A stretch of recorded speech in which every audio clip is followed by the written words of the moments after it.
Bonjour à toutes et à tous les amis, c'est la Toolist. On se retrouve aujourd'hui pour une nouvelle vidéo sur la biographie de Charles Darwin et des livres qu'il a écrits. J'espère que cette vidéo va vous plaire. Si c'est le cas, n'hésitez pas à liker et à partager la vidéo et à vous abonner à la chaîne, cela me ferait super plaisir. Charles Darwin. Charles Robert Darwin est né le 12 février 1809 à Shrewsbury, dans le Shropshire, et il est mort le 19 février 1882 à Down, dans le Kent. Après avoir abandonné ses études de médecine, il entre à Cambridge dans le but d'obtenir une charge de prêtre anglican. Mais il entreprend, en 1831, un long voyage de 5 ans autour du monde, en Amérique du Sud et dans les îles du Pacifique, comme naturaliste sur le navire de recherche Beagle. Durant cette période, il recueille une énorme quantité d'observations biologiques et géologiques.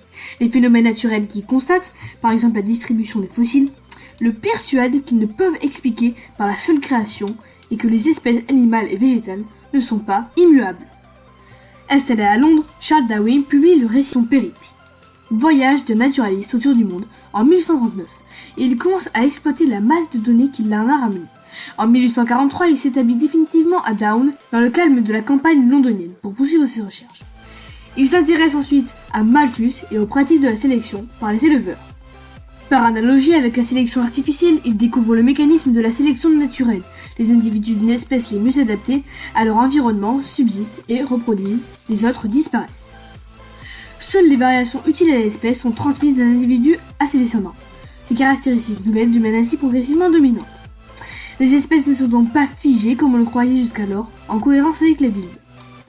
Le cours de la théorie de Darwin est exposé dans De l'origine des espèces par voie de sélection naturelle en 1859, où sont écrits l'évolution générale et les principes de la sélection, et dans La descendance de l'homme et la sélection sexuelle en 1871.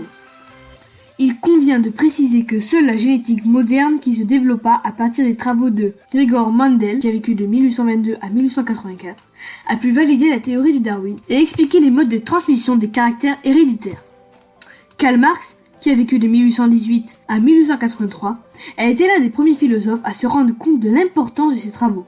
Selon le terme de Sigmund Freud, qui a vécu de 1856 à 1939, Charles Darwin a infligé une profonde blessure narcissique à l'homme en montrant qu'il n'était ni une créature de Dieu, ni l'espèce élue de la nature, mais le fruit d'une longue évolution du règne animal.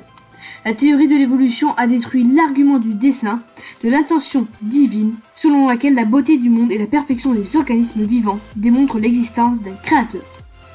Outre cette théorie sur l'évolution et la sélection, Charles Darwin a produit une œuvre scientifique de la plus haute importance. Les principales œuvres de Charles Darwin sont Voyage d'un naturaliste autour du monde, paru en 1839, La structure et réparation des récifs coralliens en 1842, Monographie sur les Quiripèdes de 1851 à 1854, De l'origine des espèces par voie de sélection naturelle en 1859, La descendance de l'homme et la sélection sexuelle en 1871, Expression des modes des émotions chez les hommes et chez les animaux en 1872, Mouvements et habitudes des plantes grimpantes en 1875, Les plantes insectivores en 1875 et Autobiographie écrite en 1876 mais qui a été publiée en 1888. C'est la fin de la vidéo, j'espère qu'elle vous aura plu. Si c'est le cas, n'hésitez pas à liker et à partager la vidéo, à vous abonner à la chaîne et à activer la cloche de notification. On se retrouve la semaine prochaine pour un épisode de 10 définitions de physique classique.